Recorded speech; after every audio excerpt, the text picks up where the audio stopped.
Hello again.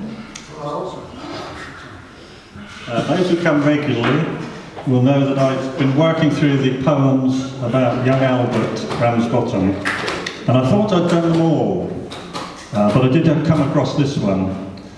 And what's happened, this is the Second World War, and as you'll probably know, a lot of the children and mothers as well sometimes were evacuated. So this happened to young Albert, and this is a poem about when young Albert was evacuated during the war. And it's called Albert Evacuated.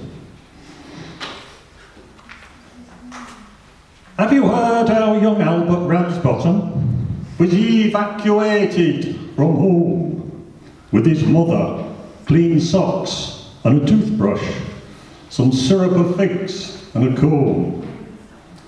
The stick with the horse's head handle, they decided that they'd leave behind to keep safe with the things they weren't wanting, like their gas masks and things of that kind. Pa saw them off at the station and shed a few crocodile tears as he waved them goodbye from platform to a best break he'd had in 10 years. Ma got corner seat for young Albert, who amused all the rest of the team by breathing hot breaths out window and writing some swear words in steam. They arrived at last somewhere in England, and straight to their billet were shown. There was one room for mother, but Albert was in a small room of his own. The very first night in blackout, young Albert performed quite a feat by hanging head first from window and shining his torch down street. It flashed on an ARP warden patrolling with leisurely gait. "Good heavens," he said, "it's Tarzan. I'd better go investigate." So reading his book of instructions to make himself doubly sure, then in an official manner proceeded to knock on the door.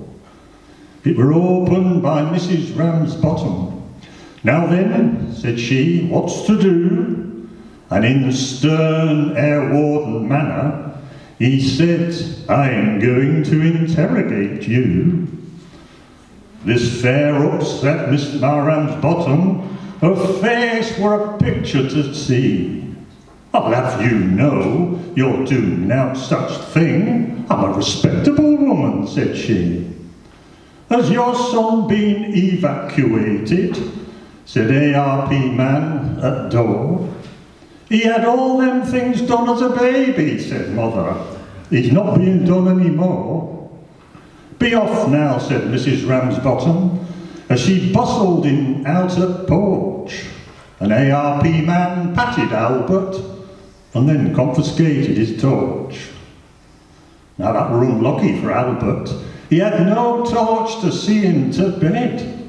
But being a bright little fellow, he switched on all light instead. "Put out that light," a voice shouted. "Where's men of our ARP?" "I told them already," the warden replied. "They take no bloody notice of me." Soon Mrs. Ramsbottom and Albert were feeling quite homesick and sad. So they thanked landlady most kindly and prepared to go back home to Dad. When at last they reached home to father, they were fed up and had quite enough.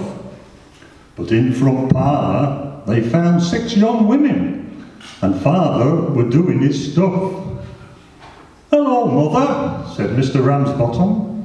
"Come right on in, don't be afraid. When you went away, I joined ambulance corps. I'm instructing girls in first aid." "First aid," said Mrs. Ramsbottom, with a horrible look on her brow. "If ever you wanted first aid in your life, by gum, you'll be wanting it now." Thank you.